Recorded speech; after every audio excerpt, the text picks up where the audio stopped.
ಅಸ್ಸಲಾಮು ಅಲೈಕುಂ ವರಹಮತುಲ್ಲಾಹಿ ವಬರಕಾತು. ಅಲ್ಹಮ್ದುಲಿಲ್ಲಾ, ನೀವು ಕಾಣ್ತಾ ಇರುವ ಫೋಟೋಸ್ ನಾವು ಸ್ಟಾರ್ಟಿಂಗ್ ಇಷ್ಟು ಮಕ್ಕಳಿಟ್ಟು ಸ್ಟಾರ್ಟ್ ಮಾಡಿದೊಂದು ಫೋಟೋಸ್ ಆಗಿರ್ತದೆ. ಅಲ್ಹಮ್ದುಲಿಲ್ಲಾ 3ನೇ ವರ್ಷಕ್ಕೆ ಕಾಲಿಟ್ಟಿದ್ದೇವೆ. ಈಗ ಅಲ್ಹಮ್ದುಲಿಲ್ಲಾ ಹೈ ಲೆವೆಲ್ ನಮ್ಮ ಗ್ರೋತ್ ಆಗಿದೆ. ನಮ್ಮ ಒಂದು ಡ್ರೀಮ್ ಇತ್ತು, ಅದು ನಮ್ಮ ಕಠಿಣ ಪರಿಶ್ರಮದಿಂದ ಮುಂದೆ ತರುತ್ತಾ ಇದ್ದೇವೆ. ಅಲ್ಹಮ್ದುಲಿಲ್ಲಾ ಮಕ್ಕಳು ಆ ಲೆವೆಲ್ಗೂ ಇಂಪ್ರೂವ್ಮೆಂಟ್ ಆಗ್ತಾ ಇದ್ದಾರೆ.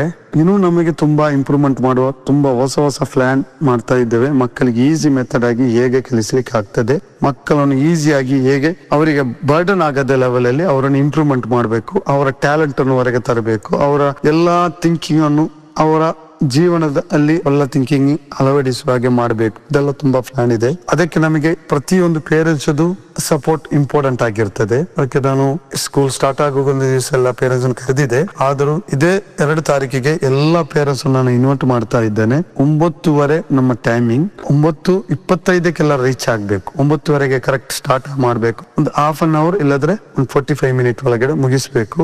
ಎಲ್ಲಾ ಪೇರೆಂಟ್ಸ್, ಪ್ರತಿಯೊಂದು ಪೇರೆಂಟ್ಸ್ ಬಂದು ಕುತ್ಕೊಂಡು ಮ್ಯಾನೇಜ್ಮೆಂಟ್ ಹತ್ರ ಡಿಸ್ಕಷನ್ ಮಾಡಿ ಡಿಸಿಷನ್ ನಿಮ್ಮದು ಹೇಳ್ಬಹುದು, ನಿಮ್ಮ ಅಭಿಪ್ರಾಯವನ್ನು ಹೇಳ್ಬಹುದು.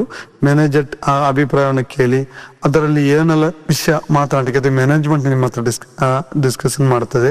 ಈ ಒಂದು ಮಾತುಕತೆಯಿಂದ ನಮ್ಮ ಮಕ್ಕಳ ಫ್ಯೂಚರ್ ಡೆವಲಪ್ಮೆಂಟ್ ಆಗ್ಬೇಕಾಗಿರ್ತದೆ ನನ್ನ ಉದ್ದೇಶ. ಆ ಉದ್ದೇಶದಿಂದ ಎಲ್ಲಾ ಪೇರೆಂಟ್ಸ್ ಆ ಟೈಮ್ ನಾವು ಸ್ಪೆಷಲ್ ಆಗಿ ನಿಮ್ಮ ಮಕ್ಕಳ ಭವಿಷ್ಯಕ್ಕಾಗಿ ನಾವು ನಿಮ್ಮ ಹತ್ರ ಮಾತನಾಡ್ಲಿಕ್ಕೆ ರೆಡಿ ಆಗಿದ್ದೇವೆ. ಇನ್ಶಾ ಅಲ್ಲಾ ನೀವು ಆ ಒಂದು ಉದ್ದೇಶದಿಂದ ಎಲ್ಲರೂ ಮಕ್ಕಳಿಗೆ ಬೇಕಾಗಿ ಆ ಒಂದು ಟೈಮ್ 9:30 ಒಳಗಡೆ ಬಂದು ಎಲ್ಲರೂ ರೀಚ್ ಆಗ್ಬೇಕು ನಮ್ಮ ಹತ್ರ. ಆ ಒಂದು ಮಾತಿಗೆ ಆ ಕರೆಕ್ಟ್ ಟೈಮ್ಗೆ ರೀಚ್ ಆದ್ರೆ ನಮಗೆಲ್ಲಾ ವಿಷಯವನ್ನು ಕವರ್ ಮಾಡಿ ಮಾತಾಡಿ ಒಂದು ಒಳ್ಳೆ ರೀತಿಯಲ್ಲಿ ಆ ಒಂದು ಪ್ರೋಗ್ರಾಮ್ ಅನ್ನು ಮುಗಿಸಬಹುದು. ಜಜಾಕಲ್ಲಾಹ್ ಖೈರ್. ಅಸ್ಸಲಾಮು ಅಲೈಕುಂ ವರಹಮತುಲ್ಲಾಹಿ ವಬರಕಾತುಹು.